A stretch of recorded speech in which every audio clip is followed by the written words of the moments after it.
Good evening viewers, আশা করি আপনারা সবাই ভালো আছেন। আজকে আমি এখন একটা নতুন রেসিপি নিয়ে চলে এসেছি। এটা হচ্ছে স্ন্যাক্স রেসিপি।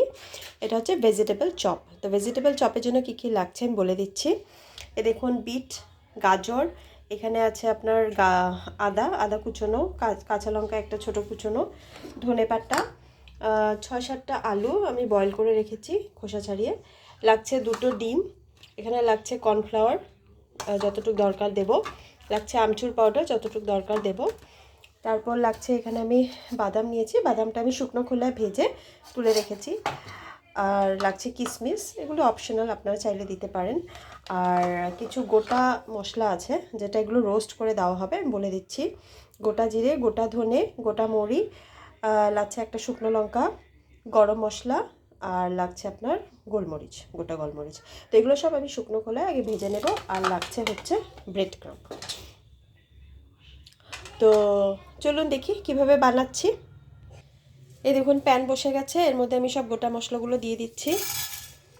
এগুলো একটু শুকনো খোলায় ভাজা হবে।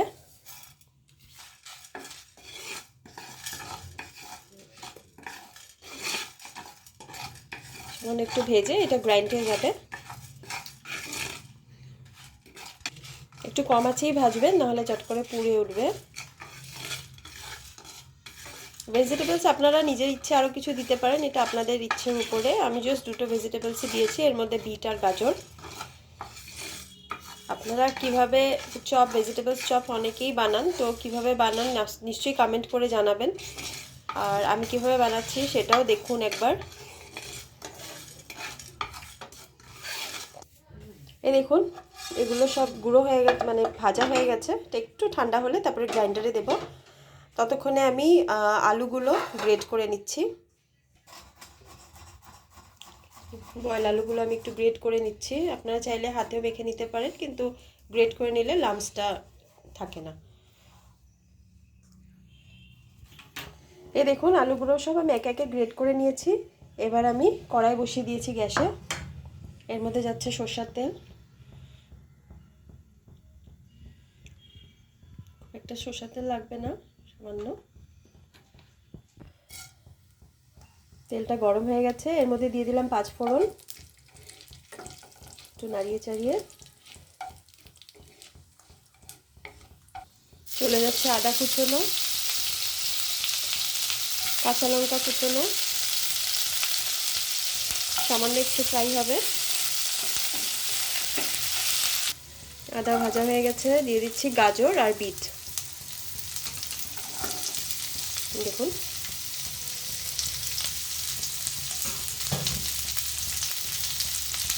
স্বাদ মতো নুন,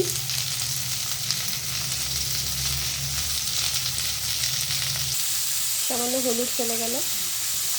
হলুদ অপশনাল, দিলেও হয় না দিলেও চলে, কারণ বিটের একটা এমনিও একটা মানে কালার থাকবেই, তো এটা অপশনাল। দিলাম আর কি, সামান্য একটু হলুদ দিয়ে দিয়েছি। এবার একটু কিছুক্ষণ ধরে ফ্রাই হবে। এই দেখুন, কালারটা মোটামুটি ভাজা ভাজা হয়ে এসছে। এবার একটু জল দিয়ে দিচ্ছি, তাহলে আর একটু ভালো মতন বয়েল হয়ে যাবে, সেদ্ধটাও হয়ে যাবে ভালো মতন। দেখুন, আর একটু বাকি আছে, সামান্য একটু জল দিয়ে দিচ্ছি। এবার একটু ঢাকা দিয়ে দেবো। এই দেখুন, জলটাও শুকিয়ে এসছে, ভাজা ভাজা হয়ে গেছে প্রায়। এখন এর মধ্যে আমি গ্রেডেড আলুগুলো দিয়ে দিচ্ছি। এবার আলুর সাথে এটা ভালো মতন ভাজা করা হবে, মোটামুটি 5 মিনিটের মতন, বেশ নাড়াচাড়া করে।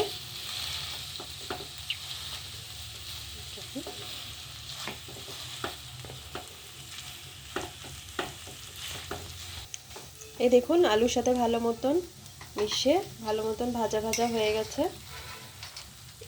এর মধ্যে এবার দিয়ে দিচ্ছি বাদামগুলো।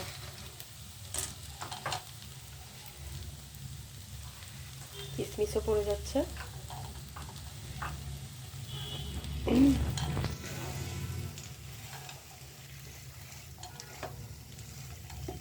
দারুণ লাগছে দেখতে।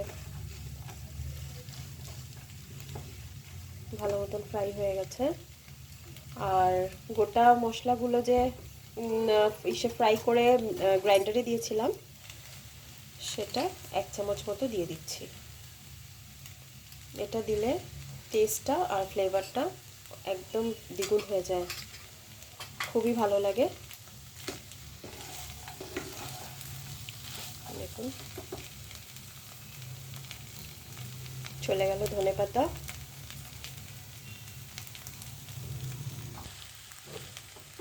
দারুণ একটা ফ্লেভার বেরিয়েছে। দেখুন এর মধ্যে একটু এবার ব্রেড ক্রাম্বটা দিয়ে দিচ্ছি। ব্রেড ক্রাম্বটা দিলে কি হয়, বাইন্ডিংটা খুব ভালো হয়। তো যারা অনেকে ব্রেড ক্রাম্বটা না দিয়ে এইভাবে করেন, ওদের জন্য এটা একটা টিপস যে বাইন্ডিংটা যখন করবেন তখন বাইন্ডিংটা খুব ভালো হবে। তাই একটু ব্রেড ক্রাম্ব ছড়িয়ে দিলে, একটু সময়ের জন্য ব্রেড ক্রাম্ব দিয়ে ভেজে নিলে হলো। এ দেখুন পুরো ফ্রাই হয়ে গেছে, ভালো মতন এই সবজিটাও রেডি হয়ে গেছে। এবার আমি এই পর্যায়ে গ্যাসটা অফ করে দিচ্ছি আর সাইড করে রাখছি। আর যতক্ষণ না ঠান্ডা হয়, এটা আমি নেক্সট কিছু করতে পারবো না, তো ঠান্ডার অপেক্ষায় আছি, তারপরে দেখাচ্ছি কি করি। যতক্ষণ আমার সবজিটা না ঠান্ডা হচ্ছে, ততক্ষণে আমি কোটিংটা বানিয়ে নিচ্ছি। দিয়ে দিচ্ছি এখানটা কর্নফ্লাওয়ার,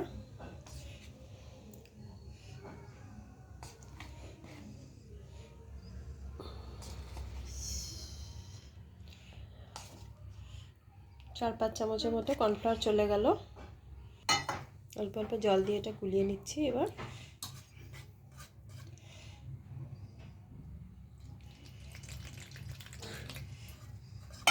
দেখুন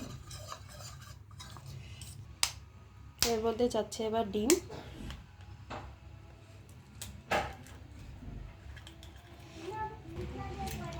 দুটো ডিমই দিয়ে দিলাম, কর্নফ্লাওয়ারের মধ্যেই চলে গেল, দুটো একসাথেই গুলানো হবে। যাচ্ছে সামান্য নুন,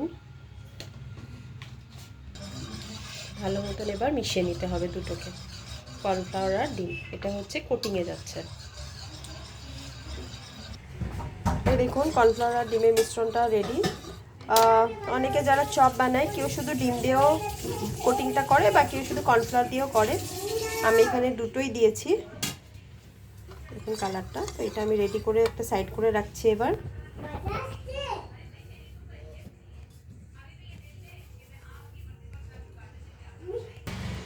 এদিকে আমার সবজিগুলো পুরো ঠান্ডা হয়ে গেছে। এবার এর মধ্যে আমি 1 চামচ মতো আমচুর পাউডার দিয়ে দিচ্ছি।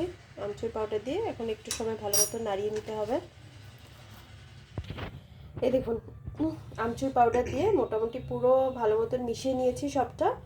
এবার আমি হাত দিয়ে এটাকে ভালো মতন ইসে করে নেব। দেখুন শেপটা, চপের শেপটা করে নিচ্ছি। এই দেখুন কিভাবে করছি। এই দেখুন ঠিক এইভাবে একটা একটা করে বানিয়ে নিতে হবে।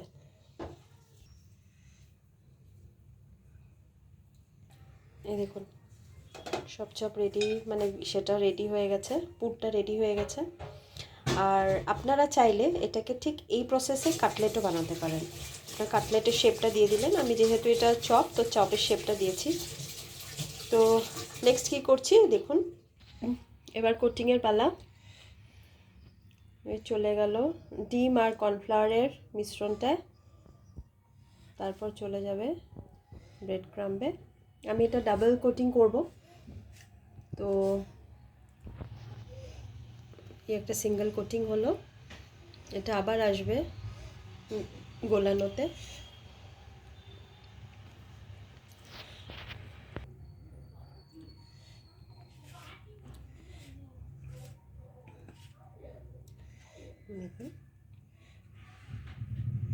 এই দেখুন একে একে সবকটা ফার্স্ট কোটিং হয়ে গেছে। এখন আবার আমি সেকেন্ড কোটিংটা করে নিচ্ছি। সেকেন্ড কোটিংটা কীভাবে করছি সেটাও দেখে নিন।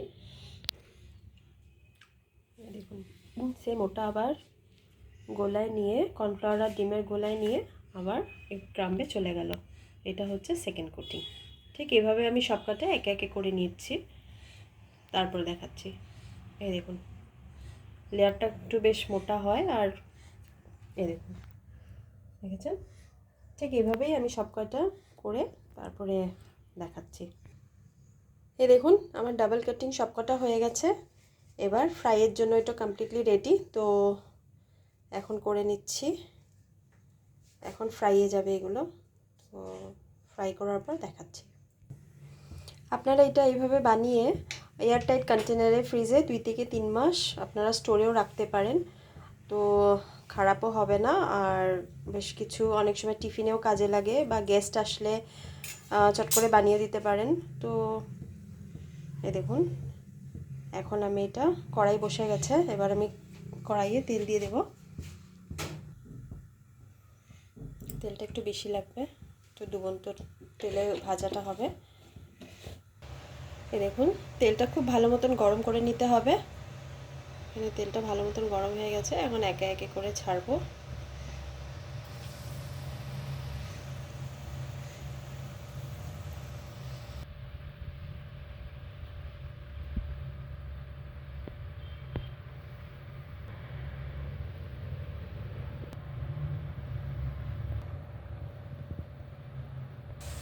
ফ্রাই করার সময় হিটটা লো রাখবেন, লো হিটে ভাজা হবে, নাহলে চট করে জ্বলে যাবে, পুড়ে যেতে পারে। এই দেখুন, ভেজিটেবল চপের ফাইনাল লুক রেডি। তো আশা করি আপনারা পুরো ভিডিওটা দেখেছেন। যদি দেখেছেন, বানাবেন এইভাবে, আর কেমন লাগে নিশ্চয়ই কমেন্টে জানাবেন। সাবস্ক্রাইব তো অবশ্যই করবেন, লাইক শেয়ার করবেন, আর পাশে থাকবেন, তাহলে আমার ভিডিওগুলো দিতেও আমি উৎসাহ পাবো। তো ঠিক আছে, এইভাবে দেখুন, আর খুব ক্রিস্পি হয়েছে। এই দেখুন, খুবই মানে বেশ ক্রিস্পি হয়েছে সেগুলো, চপগুলো। তো দারুণ লাগবে খেতে। বাচ্চাদেরকে এইভাবে আপনারা বানিয়ে টিফিনে দিতে পারেন, গেস্ট আসলে বানাতে পারেন। তো ঠিক আছে, ভালো থাকবেন, সুস্থ থাকবেন। Thank you.